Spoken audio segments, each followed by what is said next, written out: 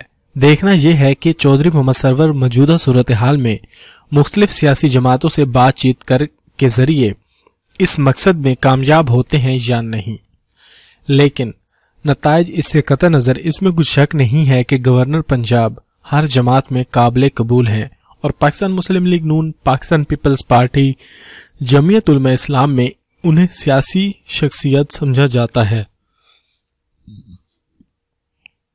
ان کے تمام اہم سیاسی رہنماؤں سے اچھے تعلقات ہیں۔ گورنر پنجاب کو بڑی سیاسی جماعتوں میں قدر کی نگاہ سے دیکھا جاتا ہے اور سیاسی جماعتوں میں ان کی بات چیت کو اہمیت دی جاتی ہے۔ وہ یہ صلاحیت رکھتے ہیں کہ موجودہ سیاسی کشیدگی کو ختم کرانے میں کامیاب نہیں ہو سکتے تو درجہ حرارت میں کمی واقع کر سکتے ہیں۔ گفتگو کا راستہ کھل جائے گا۔ موجودہ سیاسی صورتحال میں وزیراعظم کا گورنر سرور پر اعتماد ظاہر کرتا ہے کہ سیاسی جماعتوں میں جب بھی کشیدگی ہوگی مسئلہ بات چیت سے ہی حل ہوگا۔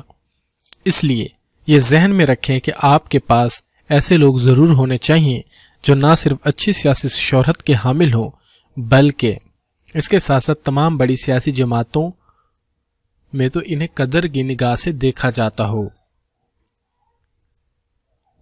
گورنر سرور ایک تجربہ کار شخص ہیں۔ وہ بولنے سے زیادہ سننے پر یقین رکھتے ہیں۔ جب آپ مذاکرات میں جاتے ہیں یا مذاکرات کا حصہ بنتے ہیں تو وہاں پر آئے گئے ایک اچھے مقرر کے ساتھ ساتھ اچھی قوت سماعت کا بھی ہونا ضروری ہے۔ گورنر پنجاب مختلف سیاسی جماعتوں سے رابطے میں رہتے ہیں بلکہ وہ حزب اختلاف کی اہم جماعتوں کے سربراہان سے بھی رابطے میں رہتے ہیں۔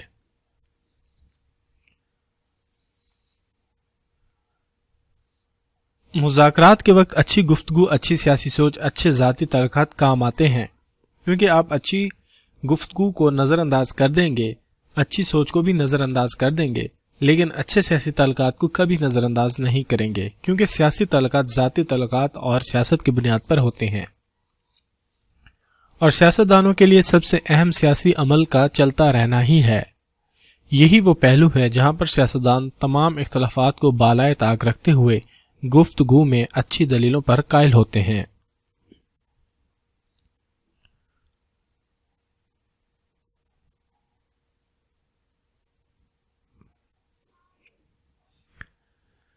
صرف یہی نہیں کہ آپ اچھے حکومتی عہدے پر ہوں تو لوگ آپ کی بات سنیں گے۔ سیاسی لوگوں سے بات چیت کے لیے ہر وقت اچھے عہدوں کی بجائے اچھے سیاسی پس منظر اور اچھی سیاسی سوچ کا ہونا زیادہ اہمیت رکھتا ہے۔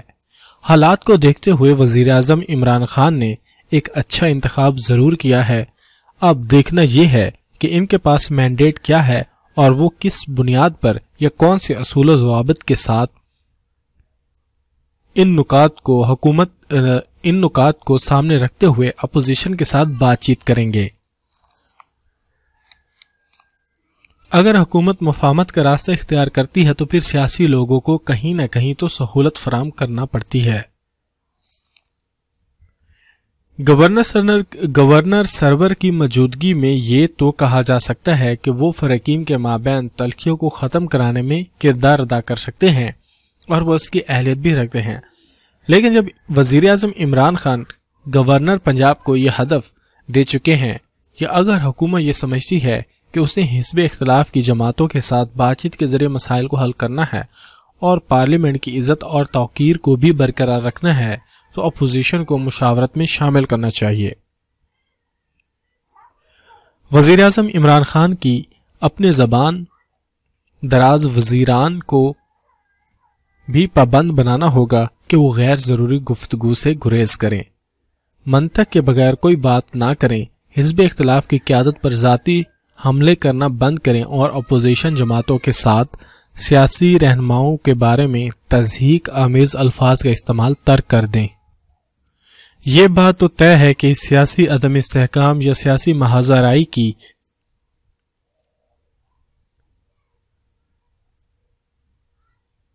سب سے بڑا نقصان عوام کو رہا ہے، اور یہ ایک الگ بحث ہے کہ سیاسی محاذ آرائی کا یا اس سیاسی جنگ کا ذمہ دار کون ہے، لیکن اس سیاسی صورتحال میں کبھی بھی ترقی کا سفر شروع نہیں ہو سکتا۔ ترقی کے لیے عوام فلاح و بہبود کے منصوبوں کا شروع ہونا ضروری ہے اور ترقیاتی منصوبوں کے لیے سیاسی استحکام ضروری ہوتا ہے۔ جب حکومت اور اپوزیشن ہر وقت ایک دوسرے کو برا بھلا کہتے رہیں اور سارا وقت بیانات جاری کرنے یا بیانات کا جواب دینے میں صرف کریں گے تو پھر ترقیاتی کاموں کا صرف خواب ہی دیکھا جا سکتا ہے۔ اس صورتحال میں جبکہ ہر طرف استعفوں کی بارش ہو رہی ہے، بیانات کی منڈی لگی ہوئی ہے، خود کو اس صورتحال میں خاموش رہنے اور اپوزیشن کے ساتھ بامقصد اور بامعنی گفتگو اور مذاکرات کرنے کی ضرورت ہے۔ چودھری محمد سرور اس سلسلے میں مؤثر کردار ادا کر سکتے ہیں۔ ان کی سیاسی سوجھ بوجھ سیاسی تعلقات سے فائدہ اٹھانا چاہیے، گو کہ ماضی میں حکومت نے مسئلہ کشمیر کے معاملے پر پنجاب میں چودھری محمد سرور کی صلاحیتوں اور بیرونی دنیا میں ان کے تعلقات سے فائدہ نہیں اٹھایا، اس کا نقصان بھی پاکستان کو برداشت کرنا پڑتا ہے، اور وزیر اعظم عمران خان نے انہیں یہ مشن سونپا ہے تو پھر کام کرنے میں آزادی بھی ملنی چاہیے۔ حکومتی وزراء اور مشیران ہر روز ناشتے کے وقت پر دوپہر کے کھانے میں اور پھر رات کے کھانے میں ایک ویڈیو بیان جاری کرتے رہیں گے تو یہ سیاسی اختلافات کبھی ختم نہیں ہو سکتے۔ حکومت کو یہ بھی سوچنا چاہیے کہ انہوں نے صرف سیاسی مخالفین کے ساتھ ہی معاملات کو آگے نہیں بڑھانا، بلکہ کچھ وعدے انہوں نے عوام سے بھی کیے ہیں۔ اگر پاکستان تحریک انصاف عوام سے کیے گئے وعدے پورا کرنا چاہتی ہے تو پھر اسے ہر وقت ڈنڈا لے کر حزبی اختلاف کے پیچھے پھرنے کے بجائے سیاسی رواداری کو آگے بڑھانا چاہیے۔ وزیر اعظم عمران خان نے ایک بار پھر وزارتوں میں تبدیلی کی ہے۔ اس مرتبہ نہایت غیر ذمہ دار اور ناکام وزیر شیخ رشید کو سب سے اہم وزارت داخلہ سونپ دی ہے۔ شیخ رشید پرانے سیاستدان ہیں اور سیاسی جماعتوں میں ان کی پرانی دوستیاں اور دشمنیاں بھی ہیں۔ اس وزارت میں اگر وہ سیاسی دشمنوں کو ٹھکانے لگانے میں مصروف ہو گئے تو حکومت کے مسائل میں اضافہ ہوگا، اور وہ پاکستان ریلوے سے 7-8 درجن حادثات اور سینکڑوں قیمتی جانوں کا بوجھ لے کر ریلوے سے وزارت داخلہ منتقل ہو رہے ہیں۔ انہیں اپنی زبان پر کوئی قابو نہیں ہے، اور پاکستان تحریک انصاف کو حکومت کی اب تک جن تنازعات میں مسائل کا سامنا رہا ہے ان میں سب سے بڑا مسئلہ وزراء کی زبان درازی ہے۔ غیر محتاط گفتگو کرنے والوں میں دیکھا جائے تو شیخ رشید نمایاں نظر آتے ہیں۔ وزارت چلانے میں تو انہیں ایک نمبر بھی نہیں دیا جا سکتا، لیکن زبان چلانے میں دور دور تک ان کا کوئی مقابل نہیں ہے۔ اب انہیں یہ سمجھنا ہوگا کہ وزیر داخلہ کا ہر لفظ ایک حکم کا درجہ رکھتا ہے، اور اگر یہاں پر بھی انہوں نے وہی طرز عمل یا وہی رویہ اختیار کیا تو یقیناً حکومت کے لیے بہت مسائل پیدا ہوں گے۔ ان کی یہ نئی ذمہ داریاں ایک طرح سے سینیٹر شبلی فراز پر عدم اعتماد بھی ہے۔ وزیر اعظم عمران خان شبلی فراز کو ہٹانا بھی نہیں چاہتے، لیکن یوں محسوس ہوتا ہے کہ ان کی کارکردگی سے خوش بھی نہیں ہیں۔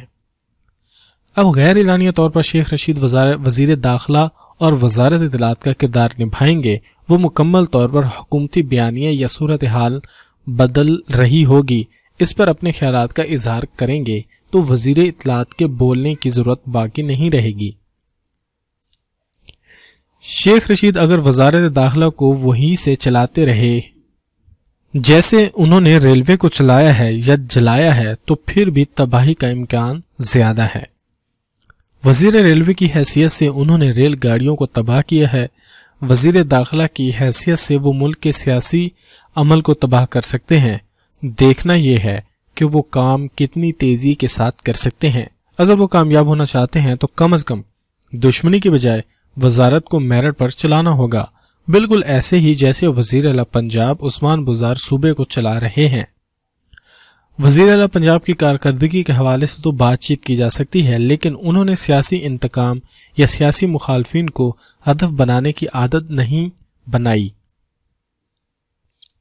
بلکہ انہوں نے درمیانی راستے اختیار کرتے ہوئے سیاسی حریفوں کو بھی سیاست کی اجازت دی ہے اور قانون پر عمل درآمد کی بھی کوشش کی ہے۔ یہ ان کی بہتر سیاسی سوچ ہے۔ اگر شیخ رشید جارحانہ انداز میں ہی بیانات جاری کرتے اور احکامات جاری کرتے رہے تو پھر پاکستان ڈیموکریٹک موومنٹ کے ساتھ سیاسی محاذرائی تحریک پر تشدد کارروائیوں میں تبدیل ہو سکتی ہے۔ اس صورتحال میں شیخ رشید کو سب سے پہلے غیر ضروری بیانات اور غیر ذمہ دارانہ رویہ سے باہر نکل کر 22 کروڑ لوگوں کے ملک کے وزیر داخلہ کی حیثیت سے کام کرنا ہوگا۔ صوبائی دارالحکومت میں ہونے والے افسوسناک واقعے کو بروقت کنٹرول کر کے ناکام بنا دیا گیا اور شاہدرہ سے راہ کے 5 غیر ملکی دہشت گرد کو گرفتار کر کے بارودی مواد، اسلحہ، پاکستانی، افغانی اور بھارتی ویزے درخواست فارم برآمد کر لیے گئے۔ ان دہشت گردوں کو حملے کا ٹاسک جلال آباد افغانستان میں دیا گیا تھا۔ Counter terrorism department city D A نے خفیہ اطلاع پر کارروائی کرتے ہوئے پی ڈی ایم نے عوامی جلسوں کے جوش و خروش سے متاثر ہو کر اسمبلیوں سے مستعفی ہونے کا اعلان کر دیا ہے اور فیصلہ کیا ہے کہ 31 دسمبر تک پی ڈی ایم کی جماعتوں سے تعلق رکھنے والے اراکین قومی و صوبائی اسمبلی اپنے استعفے پی ڈی ایم کے صدر مولانا فضل الرحمان کے پاس جمع کروا دیں۔ مولانا کو یہ اختیار دے دیا گیا ہے کہ جب وہ مناسب سمجھیں اراکین اسمبلی کے استعفے اسپیکر قومی و صوبائی اسمبلی کو پیش کر دیں۔ تجزیہ نگاروں کے مطابق یہ سب حکومت کو دباؤ میں لانے کے حربے ہیں۔ مارچ 2021 سینٹ انتخابات سے اب انتخابات نے اپوزیشن جماعتوں کے لیڈروں کی راتوں کی نیندیں حرام کر رکھی ہیں۔ ان کو یقین ہے کہ اگر مارچ میں سینٹ کے انتخابات ہو جائیں تو تحریک انصاف کو سینٹ میں اکثریت حاصل ہو جائے گی۔ تحریک انصاف اپنی سیاسی منصوبہ بندی کے تحت آئینی ترامیم منظور کرا لے گی، جس کے بعد عمران خان ایک مضبوط وزیر اعظم بن کر سامنے آئیں گے۔ اپوزیشن کے لیے ان کا مقابلہ کرنا بہت مشکل ہو جائے گا۔ پی ڈی ایم کی جماعتوں کو شدید خواہش ہے کہ کسی نہ کسی طرح سے سینٹ کے الیکشن التوا کا شکار ہو جائیں، اور اپنی اسی خواہش کے پیش نظر انہوں نے قومی اسمبلی سے مستعفی ہونے کا فیصلہ کیا ہے، اور ان کا خیال ہے کہ ان استعفوں کے بعد سینٹ کے انتخابات ممکن نہیں رہیں گے۔ پاکستان کے سیاستدان چونکہ سیاسی بصیرت اور بلوغت کے اعتبار سے ماہرین نہیں ہیں، اس لیے وہ اعلان پہلے کر دیتے ہیں اور پھر اس اعلان کے نتائج کے بارے میں سوچتے بعد میں ہیں۔ قابل اعتماد ذرائع کے مطابق پی پی پی کے لیڈروں نے استعفوں کے بارے میں اپنے تحفظات اور خدشات کا اظہار کیا ہے اور کہا ہے کہ یہ فیصلہ کرنے سے پہلے ہمیں اس کے نتائج اور سیاسی مضمرات پر سنجیدگی کے ساتھ غور کر لینا چاہیے اور آئینی و قانونی ماہرین کے ساتھ مشاورت بھی کرنی چاہیے۔ مسلم لیگ نون جو کہ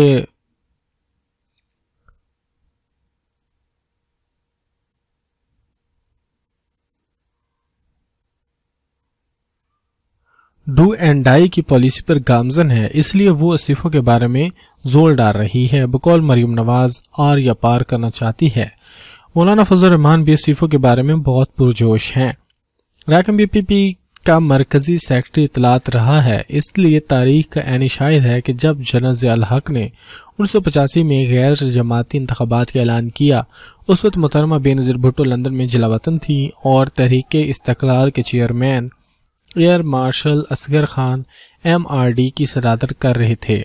محترمہ بے نظیر بھٹو نے ان کو فون کر کے زور دیا کہ ہمیں سیاسی میدان کسی صورت خالی نہیں چھوڑنا چاہیے اور غیر جماعتی انتخابات میں بھی حصہ لینا چاہیے۔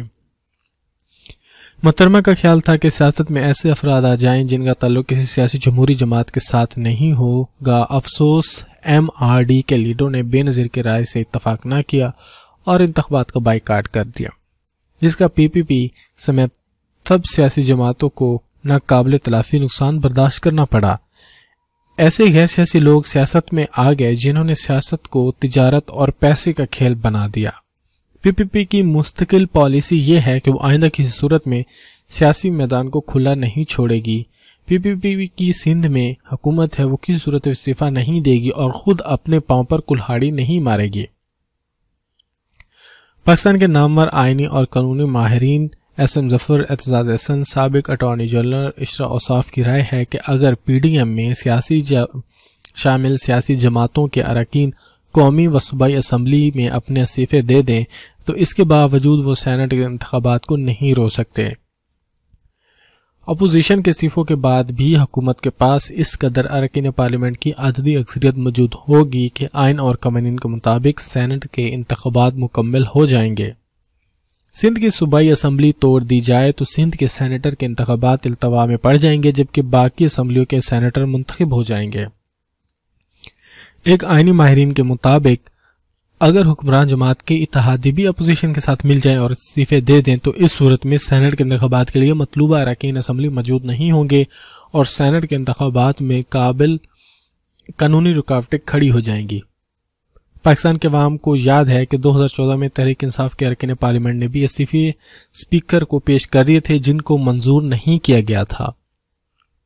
18ویں ترمیم آئین کے ایک آرٹیکل میں یہ شک شامل کی گئی تھی کہ کسی بھی رکن اسمبلی کا استعفیٰ اس وقت تک منظور نہیں ہوگا جب تک اسپیکر تسلی نہ کر لے کہ استعفیٰ کسی دباؤ کے نتیجے میں نہیں بلکہ آزادانہ رائے سے دیا گیا ہے۔ اگر اپوزیشن کی جماعت اپنے اراکین اسمبلی کے استعفے قومی اسمبلی کے سامنے پیش کر دیں تو تحریک انصاف میں ایسا حربہ استعمال کر سکتی ہے اور مسئلے کو التوا میں ڈال سکتی ہے، لہذا استعفوں کی سیاست ڈرامے کے سوا کچھ نہیں ہے۔ محترمہ بے نظیر بھٹو نے 2008 کے انتخابات سے پہلے ایک کتاب تحریر کی تھی جس کا نام مفاہمت رکھا تھا۔ اپنی مفاہمت پالیسی کے مطابق انہوں نے مسلم لیگ نون کے ساتھ میثاق جمہوریت پر بھی دستخط کیے تھے۔ ان کا خیال تھا کہ پاکستان کے قومی اور عوامی مسائل مزاحمت نہیں بلکہ مفاہمت کی پالیسی پر عمل کر کے ہی حل کیے جا سکتے ہیں۔ اپنی شہید لیڈر کی اسی پالیسی کے مطابق پیپلز پارٹی کسی صورت مزاحمت کی پالیسی پر عمل کرتے ہوئے کوئی انتہا پسندانہ اقدامات نہیں اٹھائے گی۔ حکمران اشرافیہ نے سوچی سمجھی سکیم کے تحت قوانین کو شفاف اور واضح نہیں رکھا تاکہ ان کے اپنے سیاسی ایجنڈے کے مطابق استعمال کیا جا سکے۔ سیاستدانوں کے قول و فعل کا تضاد آئے روز عوام کے سامنے آتا رہتا ہے، مگر افسوس پاکستان کے عوام اسے نظر انداز کر دیتے ہیں۔ مسلم لیگ نون کے مرکزی لیڈر میاں محمد نواز شریف نے واضح طور پر یہ اعلان کیا تھا کہ وہ کسی صورت اسٹیبلشمنٹ کے ساتھ بات چیت نہیں کریں گے۔ اب مسلم لیگ نون سیاسی مصلحتوں کے تحت اپنے اس بیانیے کو تبدیل کر لیا ہے۔ مسلم لیگ نون کا نیا موقف یہ ہے کہ وہ وزیر اعظم کے ساتھ مذاکرہ نہیں کریں گے، البتہ وہ اسٹیبلشمنٹ کے ساتھ مذاکرات کرنے کے لیے تیار ہیں۔ یہ سیاسی بیانیے کا کھلا تضاد ہے جس پر پاکستان کے عوام کو سنجیدہ توجہ دینے کی ضرورت ہے۔ پی ڈی ایم کا دوسرا کھلا تضاد یہ ہے کہ ایک جانب وہ یہ موقف کر رہی ہے کہ اپوزیشن جمہوریت کو مستحکم کرنے کے لیے تحریک آزادی چلا رہے ہیں، مگر دوسری جانب وہ ایسے راستے گامزن پہ ہے جو جی ایچ کیو کی طرف جاتا ہے۔ اگر پی ڈی ایم کی سیاسی جماعتوں اور حکمران جماعتوں نے ہوش کے ناخن نہ لیے تو ملک کے اندر سیاسی بحران پیدا ہو سکتا ہے جس سے غیر منتخب، غیر جمہوری اور غیر سیاسی طاقتیں فائدہ اٹھا سکتی ہیں، جس کی ذمہ داری سیاستدانوں پر ہی ڈالی جائے گی۔ استعفوں کی سیاست کارگر نہیں ہوگی، سیاستدانوں کو نااہلی اور بدنیتی کی وجہ سے سیاسی گیند اسٹیبلشمنٹ کوڈ میں چلی جائے گی۔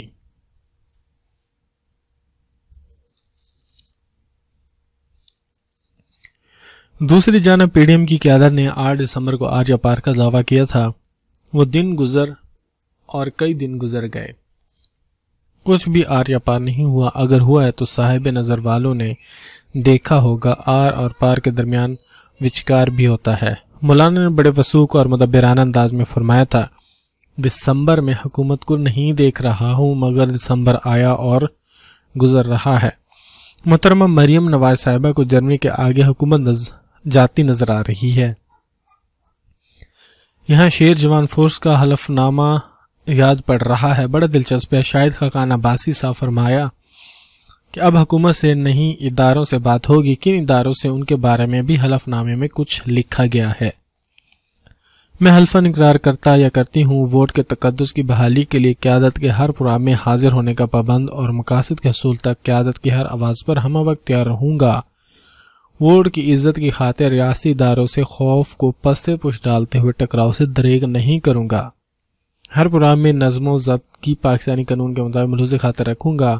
قیادت کے ہر فیصلے پر بغیر کسی سرخم تسلیم کروں گا۔ بیرون ملک علاج کی غرض سے مقیم قیادت کو زبردستی پاکستان لانے کے اقدامات کیے گئے تو اس کی مخالفت پر جیل جانے سے بھی پیچھے نہیں ہٹوں گا۔ سوشل میڈیا پر قیادت کے بیانیے کی تشہیر کے لیے ہر دم موجود رہوں گا۔ کسی بیانیے یا فیصلے سے پیچھے ہٹنے کا اختیار صرف قیادت کے پاس ہوگا۔ میں ہر فیصلے کا خیر مقدم کروں گا۔ اس حلف نامے کی شق نمبر 2 میں کیا پیغام ہے، اس پر ذرا غور اور بی بی سی انڈین کرونلز بھی ملاحظہ فرما لیجیے۔ اب بہت سے لوگوں کو نظریں مینار پاکستان اور پی ڈی ایم جلسے پر لگی ہوئی ہیں۔ یہ جلسہ کتنا بڑا ہوا اس کا فیصلہ جلسے دے کے وقت ہو گیا۔ پی ڈی ایم کی 10 جماعتیں، جی ہاں اب 10 ہیں، پی ڈی ایم کو مولانا نے دھکے دے کر نکال دیا۔ جب پی ٹی ایم حقارت سے مولانا فضل الرحمان کی سربراہی میں اتحاد کو دھتکار چلی گئی۔ گلے مل کر تو داغ نہیں ہوئے ہوں گے، مگر ایسا بھی ہو سکتا ہے کیونکہ ہماری سیاست میں شیر اور پی پی پی ایک گھاٹ پر پانی پی سکتے ہیں تو کچھ بھی ہو سکتا ہے۔ بعد جلسے کی جسامت اور کی نہیں ہو رہی، پی ڈی ایم والے اسے تاریخی جلسہ کہیں گے۔ عمران خان کے اکتوبر 2011 کے جلسے سے کہیں بڑا کہنے کو 1986 میں بے نظیر کا لاہور میں استقبال بھی بڑا کہنے سے نہیں ہچک جائیں گے، لیکن پیپلز پارٹی نہیں مانے گی۔ عمران خان نے کہا یہ لوگ مل کر بھی ہم سے بڑا جلسہ نہیں کر سکتے۔ عمران خان جس جلسے کو بڑا کہہ رہے ہیں اس میں نون لیگ کی طرف سے تعداد 50 بتائی گئی ہے۔ اب حکومت بھی اس جلسے کے شرکوں کو 50,000 سے زیادہ مان کر نہیں دے گی۔ آپ جس کے ساتھ ہیں اس کے عدد و شمار کو درست مان لیں۔ کچھ لوگ کہتے ہیں مولانا فضل الرحمان کو حکومت گرانے کی جلدی ہے، کچھ کے خیال میں ایسا ہرگز نہیں ہے۔ مولانا ہی ایک واحد شخص ہے جو حکومت گرانے سے زیادہ اس کے خلاف تحریک کو طول دینا چاہتے ہیں۔ حکومت گیری تو آج کی متحدہ اپوزیشن کی دال بٹے گی۔ گلگت میں کیوں ان پارٹیوں سے الگ الگ الیکشن لڑا؟ مولانا فضل الرحمان ایک طرف مریم نواز بیٹھی نون لیگ کی نمائندگی کر، دوسری طرف پیپلز پارٹی کے بلاول بیٹھے ہوتے ہیں۔